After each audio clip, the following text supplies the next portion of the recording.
Today we're going to take a look at turning your conventional loops into something a bit more unconventional, maybe even more inspiring. Let's get into it. So hey guys, welcome back to the channel. Chris here.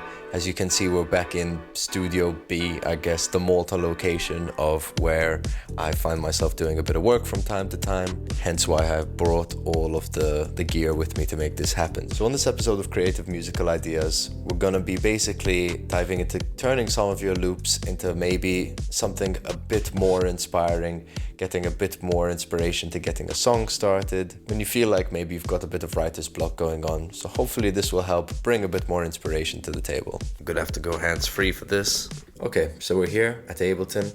I've just got a bunch of empty audio tracks set up here, which I can drop anything into, basically. The other day I released a free sample pack, which you're free to get. The link will be in the description of this video. And I basically created a couple of percussion loops that also have a bit of melody, so you can use them for different things. I look at it as a song starter. You could either use it to maybe get a loop going, get an idea started. My main concept is I like to get these loops, mess them up a bit, make it a bit more inspiring. So let's take a quick look and see what we can achieve with this. Here are the loops in this folder. So some more percussive, some have a bit of melody inside them.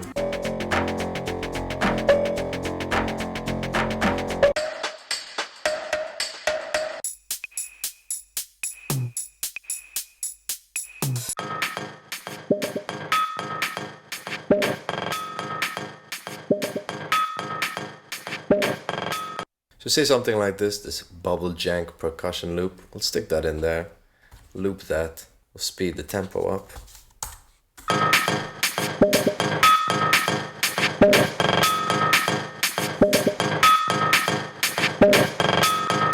So there's already quite a lot going on here. So something I might try, for example, which I quite enjoy in Ableton, is taking this, changing the playback mode to be straight ahead, basically. It doesn't warp the loop back and forth. And you can actually pick a time division of how it does this. So I'll pick 1/8. I'll pull this transient envelope back and it will start to introduce this time division into the loop we're using.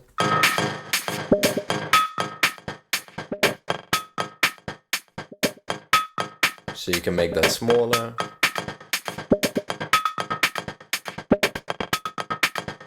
Or you can make it larger. Quite like the 16ths.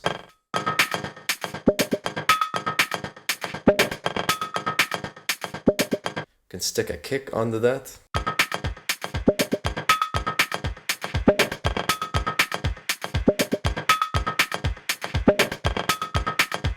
Could maybe even pitch shift it slightly.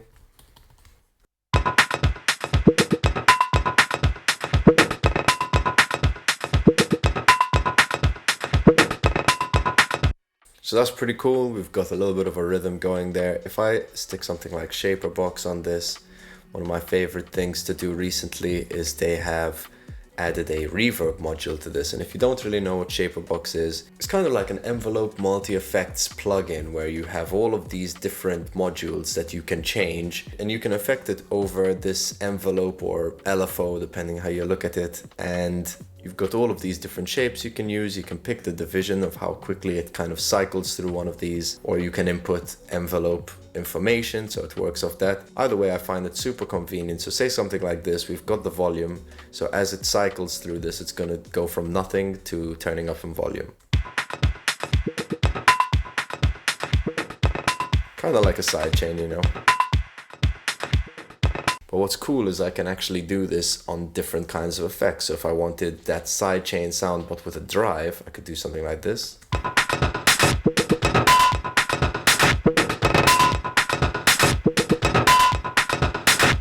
Really cool. So we're starting to get some interesting sounds. But my favorite thing is they've added this reverb module. So you can do this similar effect with this reverb module. And if I turn up the wet dry to fully wet, speed it up a bit.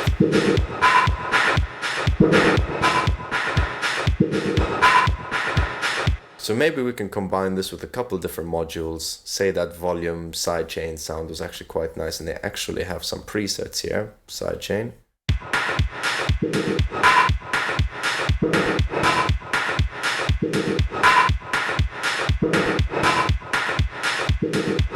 Let's see what we can do with the time. This gets pretty interesting, and so it's always good to have a couple different options available. Let's try pitch and see what we get.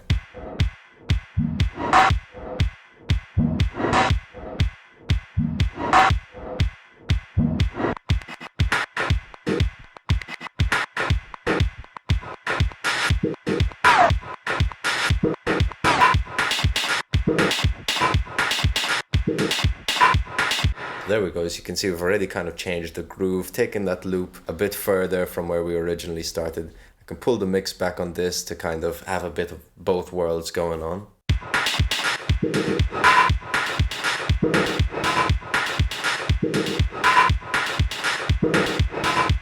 And if I was looking at this from like an EDM perspective, because that's kind of the direction I'm taking it, I could go in, slap a nice fat bass underneath that. I've recently purchased this Sublab, which is absolutely insane. I should definitely do a video on just this plugin because it's really amazing. Shout out to my friend Max for showing me this one. Let's find a nice preset for it.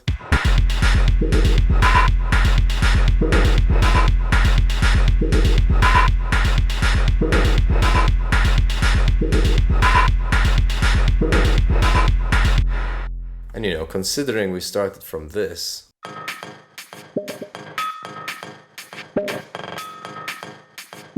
and then changed it to this,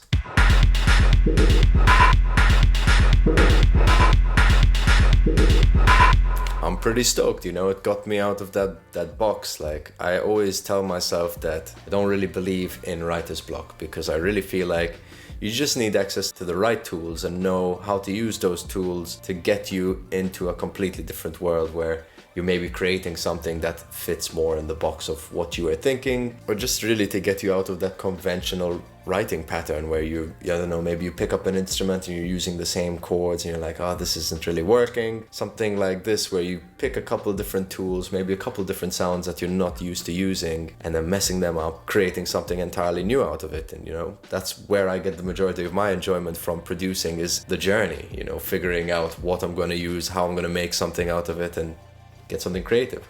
Let's try a different loop real quick and see what we can get from that.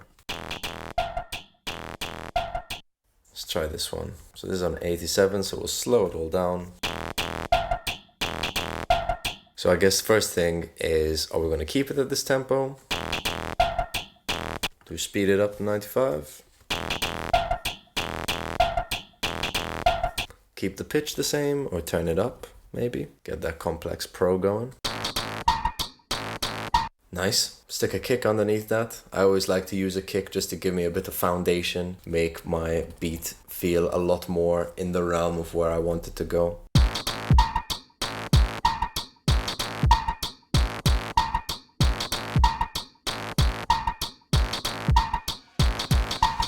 Again, we can get another one of those Sublabs. For me, just getting your general food groups, I find kick, bass, a loop, maybe some percussion, some hats, really kind of opens the doors to just get me producing in a way that I'm not really thinking about, oh, is it worth including this or recording that? Or I just try to let it take me on a journey, and I think, okay, well, these are the general rules. I like to have a bit of bass, I like to have a solid kick foundation, maybe a bit of percussion or whatever.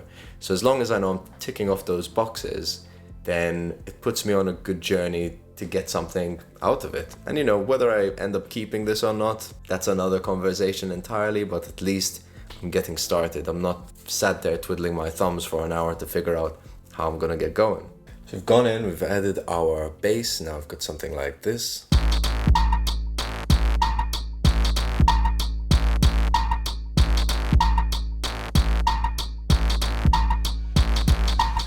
So now that we've got the foundation together, I think it's a lot easier to just build up on the rest of the pieces to start getting the production going. So we can really fill up that drum loop, make it a bit more interesting, and see where it takes us.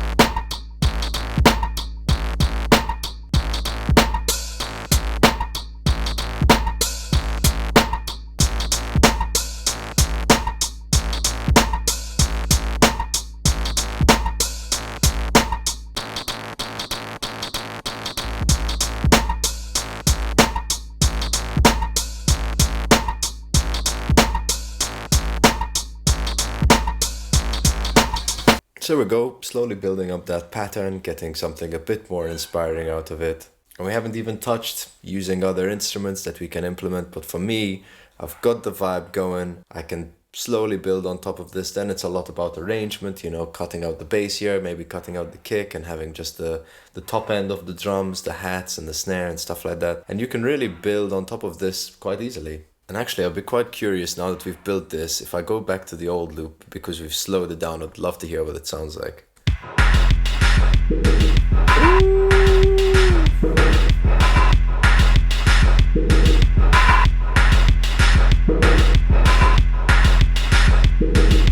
Okay, there we go, you know, even just slowing it back down after you've worked in one tempo. What an amazing way to get a bit more change of a feel going. Let me add a snare to that and see what we can convert it to.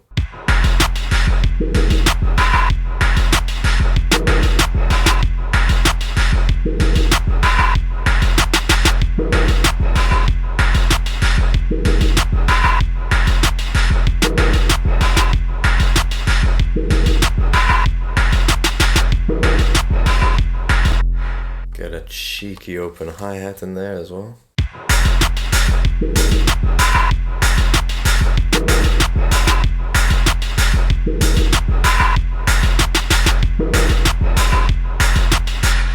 And then we speed it back up to 120.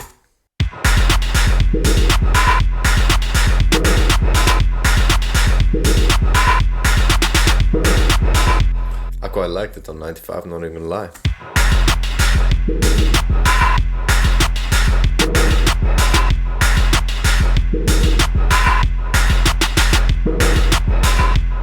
But there you go, that's just a couple of ways on how I like to turn loops into something a bit more unconventional, get a bit more inspiration coming out of the material I'm already using. Again, if you're interested in either of these loops that I've been using, you can download the pack for free. The link will be in the description below. And once again, if you enjoyed this video, please feel free to subscribe, like, comment, do all that stuff. The support really helps. And thank you to anyone who's already done so. And once again, I've been Chris Vella, and I'll see you on the next one.